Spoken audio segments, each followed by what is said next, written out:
हेल' फरायसा फंबाय बिनानावमोन जों दायो बेयाव सावरायगोन थाखो गुनि सानखान्थि सोंथि 2.2नि बेवहाय से नाम्बाराव दङ बांबिदा 5x - 4x स्क्वायर प्लस 3 नि मानखौ नैबेयाव दिहुन जेब्ला x नि रमान 1 दङ x = 0 ओमफ्राय रमान 4 दङ x = -1 रमान 2 दङ x = 2 जे जों मा खालामनांगौ जोङो जे x नि माना 0 जायोब्ला बै बांबिदाबनि माना बेसे जागोन आरो x नि माना -1 जायोब्ला बे बांबिदाबनि माना बेसे जागोन बेनिफ्राय x नि माना 2 जायोब्ला बे बांबिदाबनि माना मा जागोन बेखौहाय जोङो दिहुननांगौ जोङो दाना जों जागायदिनि बेवहाय आं हमना लाबाय जे जेनाखि होनाय बांबिदाब होनाया जोंना 5x - 4x स्क्वायर प्लस 3 दंमोन बेखौहाय हमना लाबाय जोङो px होननानै हमना लाबाय जोङो नैबेयो मा जाबाय px होननानै जोङो हमना लाबाय जोङो रमान 1 आव दङ जे x नि मानाहाय जुदि 0 जायोब्ला ना x नि माना 0 जायोब्ला जोङो बे बांबिदाबनि मानखौ दिहुननांगौ जों मा जायो बेनिखायनो मा जाबाय बेवहाय x नि माना 0 जानाय लोगो मा जागोन बेवहाय जे px दंना गैया बेयो ना होमबा p x नि माना बेवहाय जे जाबाय लाथिख' ना होमबा जों नैबे x नि जायगायावहाय मा होनांगोन जोङो लाथिख' होनांगोन x नि माना लाथिख' नालाय होमबा जों मोनबेसे x दं बेवहाय जोङो लाथिख' होजोबनांगोन मानो होनबा x नि मानाहाय नै लाथिख' जाबाय ना x नि माना लाथिख' बेखायनो 5 सानजाब लाथिख' बेनिफ्राय दांख' 4 सानजाब लाथिख' स्क्वायर दाजाब 3 ना होमबा बेवहाय 5 जों लाथिख' सानजाबा लाथिख' 4 जों लाथिख' सानजाबा लाथिख' जागोन ना मा थागोन होमबा बिसोर मोननैयाथ' लाथिख' जाखाजोब्बाय लाथिख' होमबा बेयाव जागोन 3 ना होमबा p0 नि माना मा जागोन जोंना होमबा बेबा नैबे बांबिदाबनि माना जोंना नैबे बांबिदाबनि माना जागोन जोंना 3 जागोन माब्ला 3 जागोन जेब्लानाखि x नि मानाहाय लाथिख' जायो अब्ला जोंना x नि माना मा जागोन 3 जागोन x नि माना जुदि 0 जायोब्ला नैबे बांबिदाबनि माना मा जागोन ना 3 जागोन x नि माना 0 जायोब्ला दाना दङ रमान 2 आवहाय जोंनिया दङ रमान 2 आवहाय रमान 2 आव दङ x = दङ -1 स' x = -1 होमबा जों नैयावहाय हमना लाखाबाय जों ना होमबा बेवहायबो p दाना x नि माना मा जाखो जोंना -1 होमबा -1 दाना जोङो मोनबेसे x दं बेवहाय जोङो दहाय बायदि -1 खौ नांसिगोन 5 * -1 -4 * -1 होल स्क्वायर प्लस 3 दाना जोङो बेवहाय ना -5 जों -1 सानजाबा जागोन बियो -5 दाना -1 खौ जों स्क्वायर खालामबा मा जागोन +1 1 जों 4 सानजाबा मा जागोन बियो -4 जागोन बेयो ना बेनिफ्राय +3 मा जागोन बियो माइनास जों माइनास अनजिमाया मा जागोन माइनास जागोन मा होनो सिनाहाय अनजिमाया मा जागोन दाजाबगोन होमबा 9 निफ्राय 3 दाङोब्ला बेसेबां जागोन बियो 6 -6 देरसिना माइनास नालाय ना होमबा जेब्ला बेवहाय बे बांबिदाबाव जेब्ला x नि माना -1 जागोन नैबेयावहाय x नि मानाहाय -1 जायोब्ला बे बांबिदाबनि माना मा जागोन जोंना -6 जागोन बेनिफ्राय जोंना रमान 3 आव दङ x नि मानाहाय 2 x नि माना 2 दाना जोङो p जों हमदोंमोन px माने दाना x नि माना 2 जालायबाय 2 बाय बेनिफ्राय दंमोन जोंना 5x नालाय 5x - 4x स्क्वायर प्लस 3 मोन बेवहाय 5 * x नि माना जोंना 2 - 4 * x नि माना 2 नालाय 2 स्क्वायर प्लस 3 मा जागोन 5 जों 2 जोंहाय 10 माइनास बेखौहाय 2 खौ स्क्वायर खालामनाय लोगो 4 जों 4 खौ सानजाबा बेसेबां जागोन बेयो 16 प्लस 3 होमब्ला बेबो मा होनो 10 आहाय प्लास 3 आबो प्लास ना अब्ला मा जागोन बेयो 13 10 जों 3 जोंहाय बे -6 होमबा 16 निफ्राय 13 माइनास खालामब्ला बेसेबां जागोन बेयो माइनास नालाय देरसिना 16 -3 जागोन बे 16 निफ्राय 2 नाम्बारनि सोंनायाव दङ जोंनिया गाहायाव होनाय मोनफ्रोमबो बांबिदाबनि थाखाय p0 p1 आरो p2 खौहाय दिहुन माने जुदि p1 p2 बेवहाय ना बै माखासे सोलायस्लुफोरनि माना बेवहाय ना लाथिख'फोरनि मानाहाय बेयाव 0 1 2 आरो 1 आरो 2 बेखौहाय बे जायोब्ला जोङो मा खालामनांगौ जोङो नैयावहाय मान दिहुननांगौ जों बिसोरनि बेवहाय रमान 1 आव दङ जोंनिया py = y square minus y plus 1 होमबा जोङो जे बेयावहाय रमान 1 आव जों गासिबो बिसोर रमान 1 रमान 2 रमान 3 आरो रमान 4 बिसोर मोनब्रैयाव मा खालामनांगौ जोङो जे मोनफा मोनफा p0 p1 p2 नि मानखौहाय जोङो दिहुननांगौ जोङो होमबा जों दाना बानायनोसै बेवहाय जोंना बेवहाय दङ रमान 1 आवहाय py = y square minus y plus 1 दङ जोंनिया बेवहाय होमबा जोंना मा खालामनांगौ जों बेवहाय मानि मान दिहुननांगौ जोङो p0 p1 आरो p2 नि मान दिहुननांगौ जोङो होमबा बेवहाय जोङो फार्स्टआवनो जोङो p0 निखौ दिहुनसै ना होमबा मा जागोन बेवहाय p0 होमब्ला जों दाना y नि माना 0 जायो बेबो ना होमबा बेयावहाय मा जागोन बेयो y नि माना 0 जानाय लोगो लोगो बेयावहाय जोङो मा खालामनांसिगोन दाना बेयावहायबो गासिबो y आव जोङो मोनबेसे y दं बेवहाय जों 0 होनांसिगोन होमब्ला मा जागोन बेयावहाय जोङो 0 होनाय लोगो लोगो बेयावहाय 0 स्क्वायर माइनास 0 प्लस 1 बा 0 जों 0 बे 0 आनो थाखाबाय होमबा मा थागोन बेवहाय अनलि 1 थाबाय बेयाव दा खालि 1 ल' जागोन बिना बा p0 नि माना मा जागोन 1 दाना जोङो मा खालामसै बेवहाय p1 बानायनोसैलाय p1 नि मानखौ दिहुननोसैलाय जोङो p1 होनाय लोगो लोगो बेवहाय y आव जोङो 1 स्क्वायर माइनास 1 प्लस 1 1 खौ जोङो स्क्वायर खालामबाथ' 1 आनो जाखायोना 1 निफ्राय 1 खौ माइनास खालामबा 0 होमब्ला मा थागोन बेवहाय 1 बिनिफ्राय दाना p2 2 दं नालाय ना 2 खौबो दिहुननांगौ जोङो बेनिफ्राय माजायावहाय y नि जायगायाव जोङो 2 नैयावहाय y दंमोन ना होमबा y आवहाय 2 स्क्वायर ओमफ्राय माइनास y दङ y आहाय 2 प्लस 1 मा जागोन बेयो 4 माइनास 2 प्लस 1 मा जागोन बेयो 4 जों 1 जों 5 माइनास 2 इक्वल टु मा जागोन बेयो 3 होमबा जों मोनबाय जोंना p0 नि माना 1 p1 नि माना 1 आरो बेनिफ्राय मा दङ p2 नि मानाहाय 3 दाना जोंहा दङ रमान 2 नि रमान 4 जोंहा दङ जोंनिया रमान 3 रमान 4 दङ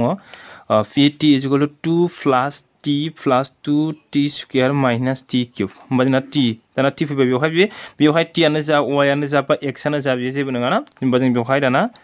p0 होनाय लोगो लोगो माने t नि मानाहाय 0 जाबाय नै बेवहाय p दङ बेवहाय t ना नै t नि जायगायाव जों 0 होबाय होमबा जों दाना t नि जायगायावहाय जोङो 0 जाबाय नालाय t नि माना 0 जाबाय नालाय जोङो गासिबावबो जोङो t आवहाय 0 होजोबनांसिगोन जों होमबा 2 plus 0 plus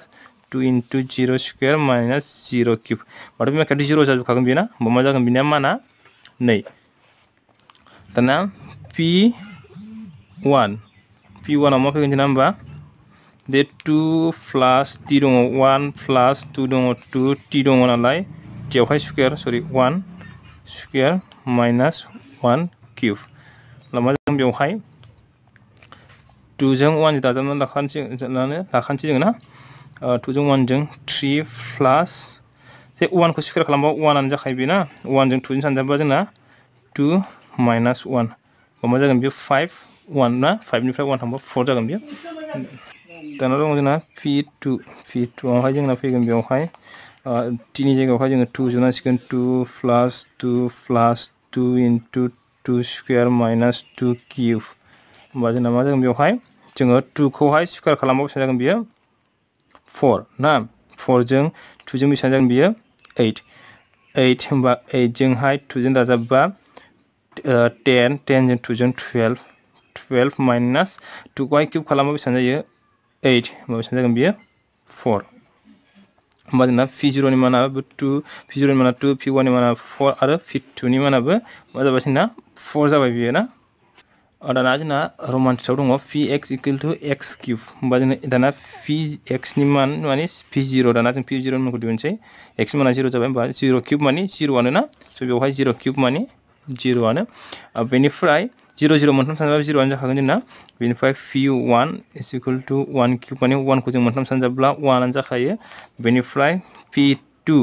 होमबा 2 क्यूब 2 खौ मोनथाम सानजाबा बेसेबां मोनगोन जोङो 8 मोनगोन जोङो दाना जोंना दं बेयो रमान 4 रमान 4 जोंना नैबे दङ जों दाना p0 माने x नि माना बेवहाय 0 जाबाय होमबा 0 माइनास 1 0 प्लस 1 होमबा 0 निफ्राय माइनास 1 खौ मा जागोन बेयो माइनास 1 आनो जागोन बेयो ना बे 0 होमबा बेवहाय इनटु प्लस 1 जों बेवहाय माइनास 1 जों प्लस 1 जों माइनास 1 बेनिफ्राय जोङो p1 नि मान दिहुनसै दाना p1 दाना x नि जायगायावहाय जों 1 होदो 1 माइनास 1 नैयावहाय x प्लस 1 1 प्लस 1 होमबा बिदिनो दाजाबब्ला दानख'योब्ला 0 सानजाबा दाजाबब्ला 2 मा जागोन बेयो 0 जों 2 जों सानजाबब्ला 0 आनो बेयो ना दाना जों बेवहाय p2 निखौ दिहुननोसैलाय दाना जोंना a दङ ना नै सरि p2 नङा नै बियो बेवहाय x नि जायगायावहाय जों 2 होनांसिगोन दाना 2 माइनास 1 बेनिफ्राय 2 प्लस 1 2 निफ्राय 1 थांबा 1 इनटु 3 इक्वल टु मा जागोन बेयो 3 जोंना दङ बेवहाय थारमाने सोंनायाव दङ गाहायाव होनाय बांबिदाफोरनि साखाथियाव दिन्थिनायफोरा लाथिख' नंगौना नङा थार नायफोर जे बेयावहाय होनाय जिनाखि समानथायफोर बिसोरो लाथिख' नंगौना नङा जोङो थार नायफोर नांगौ माबोरै थार नायफैगोन जोङो बेयावहाय जोंना माखासे रोमान 1 आव जे दङ px = मा दङ 3x + 1 बेवहाय x = -1/3 बेवहाय जोङो x नि मानखौ -1/3 होनानै बे px नि माना 0 जायोना जाया जों बेखौहाय नायफोरनांगौ थ' दाना जोङो जागायदिनि बेवहाय दङ जोंना बेबायदियै दाना जोङो बेवहाय मा बियो लाथिख' नंगौना नङा जोङो नायफोरनांगौ जोङो अब्ला जों मा खालामबाय जों बेवहाय x नि मानखौ जोङो p x नि माना जोंना -1/3 होमबा जोंनि x नि जायगायावहाय p नि जायगायावहाय -1/3 होबाय जोङो अब्ला जों बेवहाय 3x नि मानाहाय मा -1/3 बेनिफ्राय +1 दाना मा जागोन जोङो बेवहाय 3 जों जोङो 3 दाननो हागोन अब्ला मा थागोन जोंना -1 + 1 -1 जों +1 जों जोङो मा होनो माइनास जोङो 1 निफ्राय 1 खौ माइनास खालामबा मा मोनगोन जों बेवहाय 0 बा बेजों प्लास माइनास मा जागोन बेयो केन्सेल जागोन थ' दाना जों बेवहाय मा मोनबाय जोङो 0 मोनबाय बेखायनो जोंना मा जागोन बेवहाय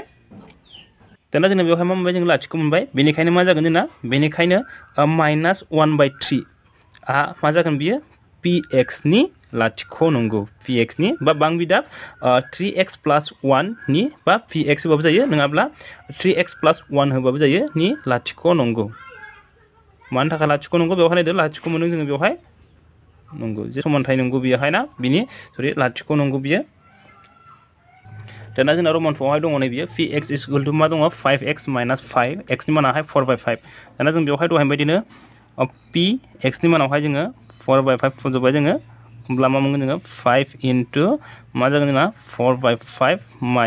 5 होमब्ला मा जागोन जोंनाहाय मा होनो 5 जों 5 दानबा बेसेबां जागोन ना 4 - 5 होमब्ला बियो लाथिख' नङा बियो ना होमबा बियो ≠ 0 जाबाय बियो ना ≠ 0 बेनिखायनो मा जागोन जोंना बेनिखायनो x = 4/5 बे 4/5 आ मा जागोन 4/5 आ मा px नि मा नङा बियो लाथिख' नङा सरि px नि लाथिख' नङा दाना जों रमान 3 आव दं जोंना दाना जोंना दङ रमान 3 आवहाय px = मा x² - 1 दाना बेवहाय नाय जोंना x आ माने x नि माना मोननै होनाय दङ 1 आरो -1 जों मोननैनिखौबो नायनांगोन जे बबे मोनसेयाव जोङो लाथिख' जायोबा लाथिख' जाया जोंना बेखौहाय जोङो नायनांगोन जोङो दाना जोङो फार्स्ट x = 1 होनानै नायग्रोनोसै जोङो होमबा बेवहाय जुदि बेवहाय ना p1 होग्राबाय जोङो मा जागोन बेवहाय 1 होयोब्ला 1² - 1 बा 1² नि माना मा जायो 1 आनो नंगौ ना होमबा 1 निफ्राय जोङो 1 खौ माइनास खालामबा मा मोनगोन जोङो बियो 0 दाना जोङो नेक्स्ट आरोबाव मा खालामबावो जोङो आरोबाव मा खालामबाय जोङो p - 1 होमबा x नि जायगायावहाय जोङो -1 होनांगोन जोंना x नि जायगायावहाय नैबे x नि जायगायाव 1 स्क्वायर दं नालाय जोंबो ब्रेकेट होल स्क्वायर -1 बा 1 खौ 1 स्क्वायर खालामबा मा जायो प्लास माने -1 खौ जोङो स्क्वायर खालामनाय लोगो लोगो मा जागोन बियो माइनास जों माइनास सानजाबा मा जायो ना प्लास जायो ना होमबा +1 मा जागोन बियो 1 - 1 मा जागोन बियो 0 दाना जोंना मोननैबो मा जादों 0 बेवहाय बेनिखायनो बेवहाय 1 आरो -1 आ px नि लाथिख' नंगौ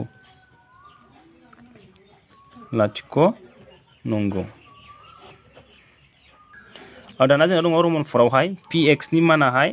मा होनो सरि px = मा दं बेवहाय px नियाहाय x + 1 x - 2 x + 1 आरो x - 2 बेनिफ्राय x नि माना -1 आरो 2 दङ होमब्ला बेयाव मा जाबाय x = -1 आव x = -1 आवहाय जों नायनोसै p - 1 = मा जागोन x नि जायगायाव जों -1 होदो +1 बेनिफ्राय x नि जायगायाव जों -1 होबाय बेनिफ्राय -2 होमबा मा जागोन जोंनाहाय माइनास जागोन बियो केन्सेल जागोन बेना 0 होमबा 0 बेनिफ्राय मा जागोन इनटु -3 होमबा जागोन बेवहाय सानजाब्ला बेसेबां जोङो 0 जों 0 निफ्राय जों बेखौहाय ना नङाब्ला बेवहाय ब्रेकेटखौ होआबाबो जागोन दे सरि ब्रेकेटखौ होआबाबो जायो ब्रेकेट रायलाङा मानो होनबा जोंना बेवहाय सानजाबसिन गैयाना बा 0 बियो 1 जों 1 माइनास खालामबा मा जागोन बियो 0 बेनिफ्राय बियो 1 जों मा होनो -1 -2 जों मा जागोन सिना माइनास बेनिफ्राय अनजिमाया मा जागोन दाजाब जागोन बेना होमबा मा जागोन बियो 0 दाना आरोबाव मा मोनो जोङो बेयावहाय x = 2 आवहाय ना आरोबाव x = 2 आवहाय जोंना मा px मोनो बेयो ना px माने p आहाय 2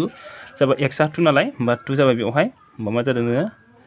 2 x नि जायगायावहाय 2 फजोबबाय जोङो बेनिफ्राय प्लास दङ प्लास होबाय ओमफ्राय 1 दङ 1 खौ होबाय जों ना बेनिफ्राय x दङ x नि जायगायावहाय x नि माना जोंना 2 बेनिफ्राय माइनास 2 दङ बेना मा जागोन बेयो 3 into 0 मा जागोन बेयो 0 बिनिया मा जागोन मोननैबो मा जागोन बेवहाय लाथिख' नंगौ ना बेनिखायनो माइनास 1 आरो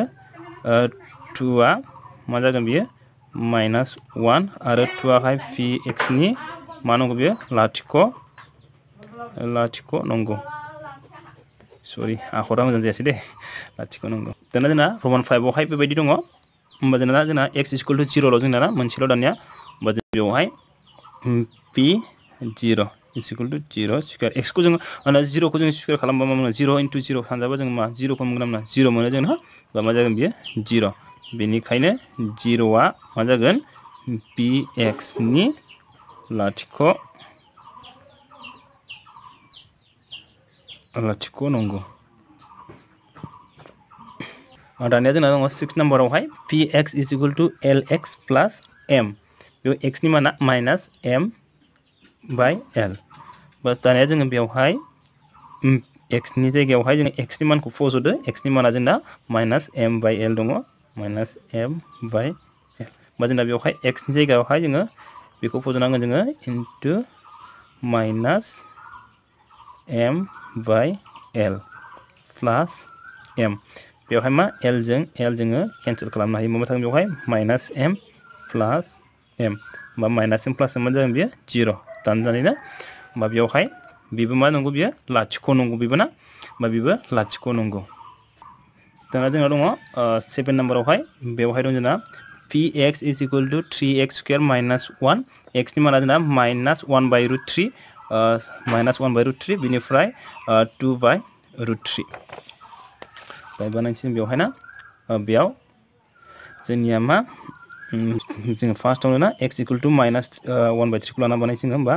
p माइनास 1/√3 जों बेवहाय मा 3 इनटु मा जागोन बेयो माइनास 1/√3 माइनास 1 बेवहाय दङ जोंना स्क्वायर दं बेना बेखायनो बेयाव मा जागोन जोंना स्क्वायर जागोन बेयो होमबा 3 इनटु मा जागोन जोङो 1 बाय मा जागोन बेयो माइनासखौ मानो माइनास सानजाब्ला मा जागोन बेयो प्लास जागोन ओमफ्राय √3 खौ जों स्क्वायर खालामबा बेसेबां जागोन बेयो 3 जागोन बेना बेवहाय स्क्वायरजों माने रुटआहाय दानजागोन बेयो माइनास 1 होमबा 3 जों 3 केन्सेल खालामबा 1 थागोन माइनास 1 होमबा मा जागोन बेयो 0 दाना नेक्स्ट जोङो बेवहाय ना नेक्स्ट जों बानायबावनोसै बेवहाय p 2/3 2/√3 दाना जोङो बेवहाय दङ 3 इनटु 2√3 होल स्क्वायर माइनास 1 होमबा जों बेवहाय 3 इनटु 2 खौ स्क्वायर खालामबा 4 3 खौ √3 खौ स्क्वायर खालामबा 3 माइनास 1 3 जों 3 केन्सेल होमबा 4 निफ्राय माइनास 1 थांब्ला 3 होमबा नट इकुवेल टु 0 मा जागोन बेवहाय मा जागोन बेयाव मा दं जोंनियाहाय माइनास 1/√3 आ px नि लाथिख' नंगौ आरो 2√3 आ नङा ना बेयो लाथिख' मोनाखै नालाय बेयो नङा नैबेवहाय लाथिख' मोनदों नालाय बेयो नंगौ मायावहाय जों लाथिख' मोनदों माइनास 1/√3 आवहाय जों लाथिख' मोनदों बेनिफ्राय 2/√3 आवहाय जों मा होनो लाथिख' मोनाखै बेखायनो बेयो नङा बेयो दाना जोंना दङ 8 नाम्बारावहाय 8 नाम्बाराव जोंना px = 2x plus 1 x नि मानाहाय 1/2 हाफ एबा ना होमबा मा जों बेवहाय p x नि जायगायाव जोङो हाफ फजोबबाय जोङो होमबा 2 इनटु 1/2 प्लास 1 होमबा मा जागोन बेवहाय 2 जों 2 केन्सेल 1 प्लास 1 इज इकुवेल टु 2 नट इकुवेल टु 0 मा जागोन बेनिखायनो x = 0 आ मा नङा हाफा x = हाफा मा नङा बेयो px नि लाथिख' नङा